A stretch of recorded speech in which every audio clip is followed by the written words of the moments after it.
अगला क्वेश्चन जो हम करने वाले हैं वो है लॉन्गेस्ट कॉमन सब सीक्वेंस। ठीक है, इसको एक बार देख लेते हैं, इसी एग्जाम्पल के साथ देख लेते हैं जो यहाँ पे दिया हुआ है कि इसको हम लोग सॉल्व कैसे करने वाले हैं। क्वेश्चन क्या एक बार पढ़ लेते हैं। Given two strings text1 and text2, return the length of the longest common subsequence. If there is no common subsequence, return 0. A subsequence of a string is a new string generated from the original string with some characters deleted without changing the relative order of the remaining characters. For example, अगर हम देखें ace और ABCDE में से जो common subsequence है वो है ACE। ACE आप देखोगे इसी ऑर्डर में एस के अंदर भी है और ABCD के अंदर भी एग्जिस्ट करती है। ठीक है, तो इसकी लेंथ क्या होगी लॉन्गेस्ट कॉमन सबसीक्वेंस की 3। ठीक है, इस एग्जांपल के साथ देख लेते हैं कि इसको सॉल्व करेंगे कैसे।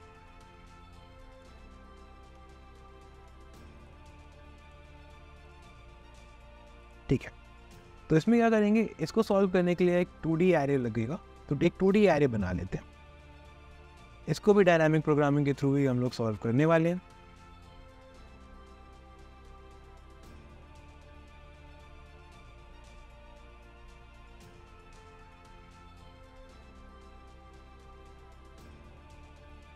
ठीक है, यहाँ पे लिख लेते हैं ABCDE और यहाँ पे AC और E।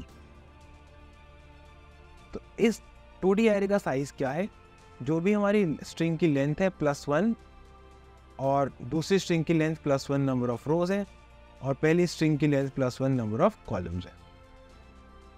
ठीक है, हम लोग क्या करने वाले हैं ध्यान से देखना। 2 ही स्टेप्स है इसके अंदर, बहुत ही सिंपल से, उसको बार बार रिपीट करेंगे और हमारा जो आंसर है यहाँ पर आ जाएगा। देखते हैं कैसे आएगा। सबसे पहले पहली रो और पहली कॉलम को 0 से फिल कर लेंगे।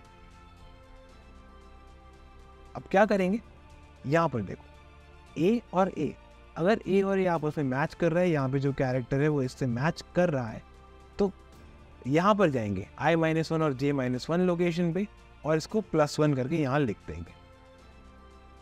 ठीक है, और अगर अगले पे जाते हैं, इसको फिल कर लेते हैं। यहाँ पर A और B लिखा हुआ है, यहाँ B लिखा है, यहाँ A लिखा हुआ है, मैच नहीं कर रहा, तो क्या करेंगे I-1J और I-J-1, इन दोनों में से जो भी बड़ी वैल्यू है वो यहाँ पे लिख देंगे। इसको रिपीट करते जाएंगे तो हमारा आंसर आ जाएगा। फिर इसको समझ लेते हैं कि इससे आंसर आ क्यों रहा है। पहले इस टेबल को फिल कर लेते हैं। A और C लिखा है, मैक्सिमम 1 है। A और D लिखा है, इसमें मैक्सिमम 1 है। A और E लिखा है, 0 और 1 में मैक्सिमम 1 है। अब अगली रो भर लेते हैं। A और C लिखा हुआ है, मैक्सिमम 1 है। B और C में से मैक्सिमम 1 है। C और C, देखो C और C कॉमन है, तो क्या करेंगे I-1 J-1 लोकेशन का +1, इसका +1 करेंगे तो यहाँ 2 आ जाएगा। आगे बढ़ लेते हैं। D और C लिखा हुआ है, मैक्सिमम 1 है, सॉरी मैक्सिमम अप हो जाएगा 2 यहाँ पे। E और C लिखा हुआ है, मैक्सिमम 2 है। आगे देखते हैं, E और A लिखा हुआ है, तो मैक्सिमम क्या होगा, इसका और इसका मैक्सिमम हमारा आ जाएगा Y। E और B लिखा हुआ है, मैक्सिमम क्या होगा 1 और 1 का 1। E और C लिखा हुआ है, मैक्सिमम 1 और 2 का। E और C है तो इसका और इसका मैक्सिमम निकाल लें, जो कि आ जाएगा हमारे पास। अब D और E का मैक्सिमम, D और E है वो दोनों सेम नहीं है, फिर से इसका और इसका मैक्सिमम निकालेंगे, ये आ जाएगा 2। अब E और E मैच कर रहा है, ठीक है, E और E मैच कर रहे हैं। I-1 और J-1 पे जाएंगे और यहाँ से +1 करके लिख देंगे, तो 3 हमारी लॉन्गेस्ट कॉमन सबसीक्वेंस है। अब ये आंसर आया कैसे एक बार देख लेते हैं। लास्ट स्टेप से देखते हैं यहाँ पे 3 कैसे आया। तो हमारी सबसीक्वेंस जो हम कंसिडर कर रहे हैं वो ये पूरी है, A-B-C-D-E, और यहाँ पे है A-C और E। अब हम लास्ट इंडेक्स पे हैं, इसका मतलब हम पूरी सबसीक्वेंस पूरी स्ट्रिंग्स हम लोग कंसिडर कर रहे हैं। अब I-J-1 से क्या होता है, मान लेते हैं हम इतनी और इतनी ही कंसिडर कर, ठीक है, ऊपर को ABCD कंसिडर कर रहे हैं, नीचे को सिर्फ AC कंसिडर कर रहे हैं। इसमें से निकालेंगे हम लॉन्गेस्ट कॉमन सबसीक्वेंस है क्या, वो आपको मिलेगा यहाँ पे। इसमें से लॉन्गेस्ट कॉमन सबसीक्वेंस है साइज 2 की, और E और E दोनों में सेम है, तो 2 प्लस जो E है 1, 3 साइज की लॉन्गेस्ट कॉमन सबसीक्वेंस हमारी हो गई। ठीक है, अब जब मैच नहीं करता है तब क्या करते हैं हम ये देख लेते हैं। अगर मैच करता है तो हम इस तरीके से निकालते हैं, ठीक है। अगर हम इस लास्ट कैरेक्टर को दोनों ही स्ट्रिंग्स में से कंसिडर ना करें तो कितनी हमारे पास लॉन्गेस्ट कॉमन सबसीक्वेंस है, उसमें 1 ऐड कर देंगे क्योंकि लास्ट कैरेक्टर दोनों में सेम। अब अगर मैच नहीं करता है तो क्या करते हैं ये देख लेते हैं। जैसे यहाँ पर मैच नहीं करा है, यहाँ पे C लिखा है, यहाँ पे B लिखा है, तो क्या करना है, हम लोग क्या कंसिडर कर रहे हैं, A B सब स्ट्रिंग्स है, यहाँ पे सब स्ट्रिंग है और यहाँ पे A C है, ठीक है। अब I-1j क्या शो कर रहा है, I-1j जो यहाँ पर है क्या शो कर रहा है, ये हम लोग AC कंसिडर कर रहे हैं और साथ में सिर्फ A कंसिडर कर रहे हैं। इसमें लॉन्गेस्ट सब सीक्वेंस क्या है, 1। दूसरे केस में I-1 में क्या कर रहे हैं हम लोग कंसिडर, एक तरफ से सिर्फ A कर रहे हैं और दूसरी तरफ से A B कर रहे हैं। इसमें भी हम देख रहे हैं कि 1 ही है longest common sub sequence.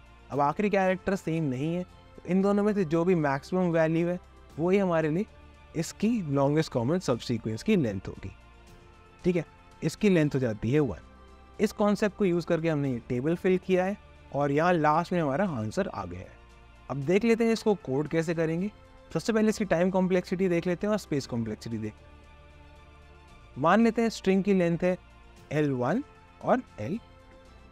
Time complexity क्या है, हमने L1 इंटू L2 साइज का पूरा 2D एरे ट्रैवर्स किया है, तो L1 इंटू L2 ये हो गई हमारी time complexity. Space complexity L1 into L2 size का पूरा 2D एरे बनाया है, तो स्पेस हो गई L1 इंटू L,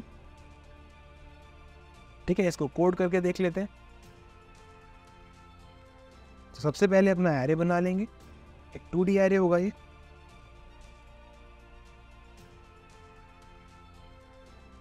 इसका साइज क्या होगा, text 1 dot length plus 1, text 2 dot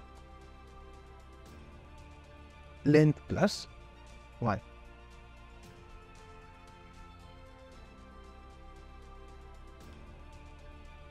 ठीक है, हमने अपना 2D एरे बना लिया है। इस 2D एरे का नाम है DP। अब जावा में बाय डिफ़ॉल्ट सारी वैल्यू 0 होती है। अगर आप किसी और लैंग्वेज में कोड कर रहे हो तो पहली रो और पहली कॉलम को 0 करना मत भूलना। उसमें गार्बेज वैल्यूज होंगी तो आपका पूरा 2D एरे गलत फिल हो जाएगा। जावा के अंदर आपका पूरा 0 से फिल्ड होता है बाय डिफ़ॉल्ट, ठीक है। अब हमें क्या करना है, एक फॉर लूप चलाना है। Int I equal to y, I less than text 1 dot length actually less than equal to text 1 dot length and I plus plus. इसी तरीके से दूसरा फॉर लूप चलेगा टेक्स्ट 2 की लेंथ पे। Int j equal to 1, j less than text 2 dot length and j plus plus, ठीक है। अब क्या करेंगे, अगर टेक्स्ट 1 डॉट कैर एट I-1 बराबर है टेक्स्ट 2 डॉट कैर एट j-1 के। अगर ये दोनों बराबर है तो जैसे हमने डिसाइड किया था वही चीज करेंगे। dp ऑफ I j के अंदर हम लोग रख देंगे dp of I-1 j-1 plus 1। अगर ये बराबर नहीं है तो बराबर है वाला केस आई गेस आपको समझ में आ गया होगा। हम लोग देखेंगे क्या दोनों कैरेक्टर्स बराबर हैं जो हम कंसिडर कर रहे हैं।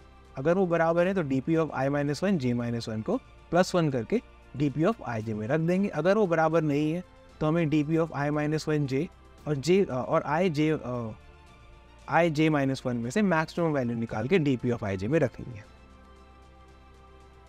तो dp ऑफ I j के अंदर हम लोग रख देंगे math dot max dp of I-1 j comma dp of I j-1। That's it. जब हमारा पूरा 2D एरे भर जाएगा तो हम लोग रिटर्न कर देंगे DP of text 1 dot length text 2 dot length. एक बार इसको रन करके देख लेते हैं।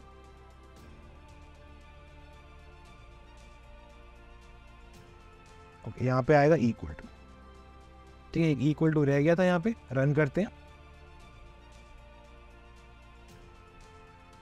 तो सारे टेस्ट केसेस यहाँ पे पास हो गए हैं।